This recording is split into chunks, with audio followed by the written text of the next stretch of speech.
구약성경 창세기 21장 8절에서 21절까지 우리 한 목소리로 함께 봉독합니다. 아이가 자라매 젖을 떼고 이삭이 젖을 떼는 날에 아브라함이 큰 잔치를 베풀었더라. 사라가 본즉 아브라함의 아들 애굽인 하갈의 아들이 이삭을 놀리는지라. 그가 아브라함에게 이르되 이 여종과 그 아들을 내쫓으라. 이 종의 아들은 내 아들 이삭과 함께 기업을 얻지 못하리라 하므로 아브라함이 그의 아들로 말미암아 그 일이 매우 근심이 되었더니 하나님이 아브라함에게 이르시되 내 아이나 내 여종으로 말미암아 근심하지 말고 사라가 내게 이른 말을 다 들으라. 이삭에게서 나는 자라야 내 씨라 부를 것임이니라. 그러나 여종의 아들도 내 씨니 내가 그로 한 민족을 이루게 하리라 하신지라. 아브라함이 아침에 일찍이 일어나 떡과 물 한 가죽 부대를 가져다가 하갈의 어깨에 메워주고 그 아이를 데리고 가게 하니 하갈이 나가서 브엘세바 광야에서 방황하더니 가죽 부대에 물이 떨어진지라. 그 자식을 관목 덤불 아래 두고 이르되 아이가 죽는 것을 참아보지 못하겠다 하고 화살 한바탕 거리 떨어져 마주 앉아 바라보며 소리내어 우니 하나님이 그 어린 아이의 소리를 들으셨으므로 하나님의 사자가 하늘에서부터 하갈을 불러 이르시되 하갈아 무슨 일이냐 두려워하지 말라. 하나님이 저기 있는 아이의 소리를 들으셨나니 일어나 아이를 일으켜 내 손으로 붙들라. 그가 큰 민족을 이루게 하리라 하시니라. 하나님이 하갈의 눈을 밝히셨으므로 샘물을 보고 가서 가죽 부대에 물을 채워다가 그 아이에게 마시게 하였더라.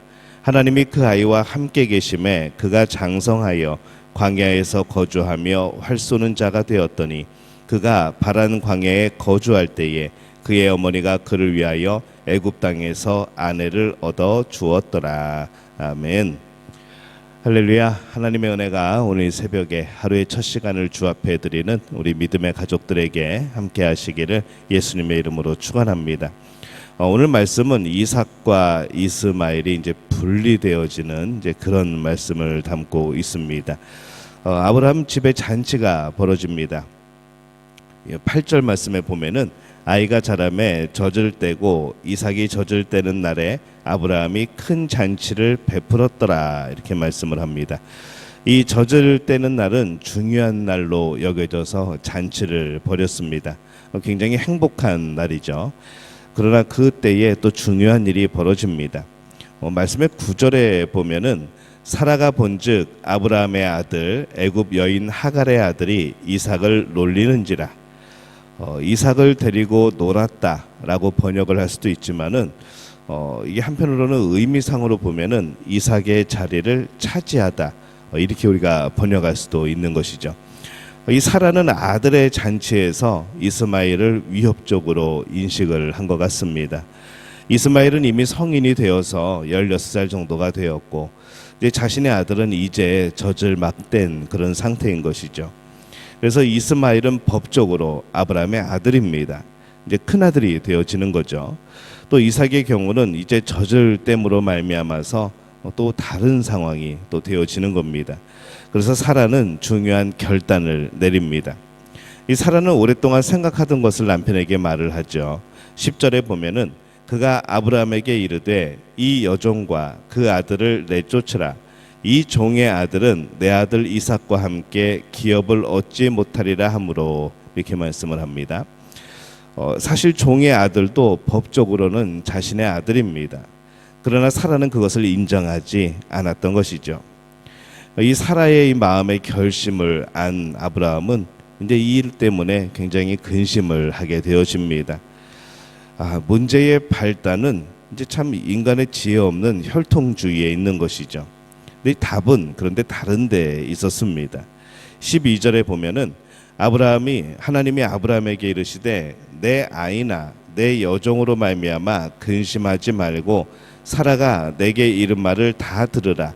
이삭에게서 나는 자라야 내 씨라 부를 것임이라 이렇게 말씀을 하죠. 사라는 이 혈통에 대한 이 혈육에 대한 생각으로 이스마엘을 내쫓으려고 하는 겁니다. 그런데 하나님은 이전에 이 아브라함에게 사라를 통해서 자손을 약속을 하셨습니다. 이 하나님은 사라에게 아브라함에게 그 언약을 또 기억나게 하시는 거죠. 이삭을 통한 자손이 언약임을 안 아브라함은 이제 근심을 거둡니다. 그리고 바로 실행하게 되어집니다. 14절에 보면은 아브라함이 아침에 일찍 일어나 떡과 물 한 가죽 부대를 가져다가 하갈의 어깨에 메워주고 그 아이를 데리고 가게 하니 하갈이 나가서 부엘세바 광야에서 방황하더니, 이렇게 말씀을 합니다. 이 아브라함은 자신의 소중한 아들 이스마엘을 그렇게 집에서 쫓아냅니다. 그것이 하나님의 언약임을 알았기 때문이죠. 그래서 이 신앙인은 언약에 따라 살아가는 사람들입니다. 이런 우리의 인간적인 그런 이해관계나 그런 것이 아니라 언약을 따라 살아가는 사람들입니다. 말씀을 따라 살아가는 것이죠. 내 철학이, 내 인생 경험이 아무리 중요해도 신앙인은 하나님의 말씀을 따라 살아가는 사람이 진짜 복된 사람이 되어지는 겁니다. 하나님은 이스마엘을 형통하게 하실 것이라 약속을 하셨습니다. 13절에 보면은 그러나 여종의 아들도 내 신이 내가 그로 한 민족을 이루게 하리라 하신지라. 이스마엘도 세상적인 관점으로 볼 때는 굉장히 형통하게 될 겁니다. 그래서 지금 아브라함이 매몰차게 내쫓는 것은 사실 인간적인 관점으로 굉장히 매몰찬 것 같지만은 그 부분에 대해서는 하나님께서 보호하시고 또 형통케 하실 것이고, 또 실제로 이 언약이 백성이 아니기에 내쫓게 되는 것이죠. 이 언약의 백성이고 또 언약의 백성이 아니고, 참 이 차이가 우리가 느끼기에는 정말 거의 극과 극을 달릴 만큼 그렇게 참 결과는 그렇습니다. 이 세상이 형통하게 보이는 복이냐, 아니면 진짜 하나님이 주시는 복이냐, 바로 이 차이인 것이죠. 언약을 잊었던 자신의 실수와의 또 이별이기도 합니다. 그래서 아브라함은 단호하게 결단할 수가 있었던 겁니다. 이 하갈과 이스마엘은 아마 하갈의 고향인 애굽으로 가고자 했을 것 같습니다. 가는 길에서 광야에서 물이 떨어진 것이죠. 이제 거의 죽게 됩니다. 16절에 보면은 이르되 아이가 죽는 것을 참아 보지 못하겠다 하고 화살 한바탕 거리에 떨어져 마주 앉아 바라보며 소리내어 우니, 이렇게 기록을 합니다. 이 하갈은 아이가 죽어가는 이제 그 소리, 신음소리를 차마 들을 수가 없어서 아이를 이 덤불에 작은 그늘 아래 두고 화살 한바탕 거리, 화살을 쐈을 때 그 화살이 날아가는 거리 정도를 떨어져서 아이가 죽어가는 모습을 지켜볼 수밖에 없었습니다. 이제 그 정도 떨어지면은 소리가 들리지 않은 것이죠. 그만큼 괴로웠던 것 같습니다. 아이가 차마 죽어가는 소리를 들을 수 없어서 그렇게 멀리 떨어져서 바라보며 그렇게 하나님께 부르짖는 것이죠.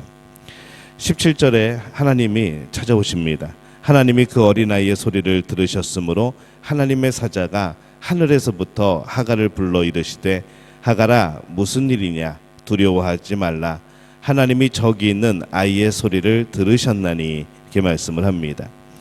이스마엘의 죽어가는 신음소리를 하갈은 들을 수 없었습니다. 그러나 하나님은 그걸 들으시는 거죠. 이 하나님의 긍휼은 모든 사람을 향해 있습니다. 언약의 백성이 아닌 사람들을 향하여서도 이 하나님의 긍휼은 여전히 미치고 있습니다. 결국 이스마엘은 잘 자라게 되어지죠. 오늘 말씀의 20절에서 21절 보면은 하나님이 그 아이와 함께 계심에 그가 장성하여 광야에서 거주하며 활 쏘는 자가 되었더니 그가 바란 광야에 거주할 때에 그의 어머니가 그를 위하여 애굽 땅에서 아내를 얻어 주었더라, 이렇게 말씀을 합니다. 그가 훌륭한 사냥꾼이 되었습니다. 애굽 땅에서 아내를 얻어 주었다라고 말씀을 기록을 하고 있습니다. 좀 더 신앙적으로 살아갔으면 어떨까라는 생각도 해보죠. 근데 그의 모습은 여전히 신앙과는 그런 거리가 먼 모습으로 살아가는 것을 또 보게 되어집니다. 역시 언약에 무관심하였던 이제 그런 사람들인 것이죠. 하나님께 무관심하고 그렇게 복을 얻었고 또 그렇게 살아났으면은 이 하나님의 백성으로 그렇게 살며 그렇게 하나님을 영광 돌리고 그럴 법도 한데, 이들이 결정하고 이들이 가고 이들이 살아가는 모습이 그냥 세상적으로 형통한 것으로 끝나버리는 이제 그러한 모습이 되어집니다. 언약과는 상관이 없는 사람들, 이제 그렇게 되어버리는 것이죠. 이 아브라함의 아들 이삭과 이스마엘의 인생이 오늘 나뉘는 것을 봅니다. 이것은 아브라함의 재산 상속이 아니라 언약 상속의 그런 말씀입니다. 그 언약이 누구로 이어지는가? 하나님의 약속에 따라서 이삭은 언약의 상속자가 되어지고 이스마엘은 언약과 상관없는 사람이 되어지는 그러한 내용의 말씀입니다. 그래서 오늘 우리는 이 언약의 상속자가 되어야 됩니다. 말씀에 관심을 기울이고 순종하며 살아가는 그 사람이 바로 언약의 상속자인 것이죠. 단순히 하나님의 국류를 얻어서 부욕해야 되는 사람이 아니고 그냥 그것으로 끝나는 사람이 아니라 언약의 상속자가 되어서 하나님의 나라를 소유하는 그런 백성이 되어야 되는 겁니다. 오늘날 신앙인들조차도 이스마엘처럼 그냥 부유하게 되는 것, 그냥 세상에서의 형통함만을 누리고 꿈꾸는 것, 이제 이것에서 그치는 경우들이 굉장히 많은 것이죠. 그러나 우리는 이 언약의 상속자로 천국을 꿈꾸는 그런 사람이 되어야 될 줄로 믿습니다. 오늘 믿음의 가족들이 오늘을 살아가게 될 때에 늘 기억해야 될 것은 우리는 언약의 상속자입니다. 말씀의 상속자이고 말씀의 상속자는 그 말씀이 우리에게 주시는 그대로 이루어지게 되는 겁니다. 오늘 성경에서 우리에게 약속하신 말씀들, 하나님의 자녀가 또 천국의 백성이 얻는 놀라운 복, 또 하나님의 함께하심 가운데 얻어지는 놀라운 복들이 우리 믿음의 가족들에게 임하시기를 예수님의 이름으로 축원합니다.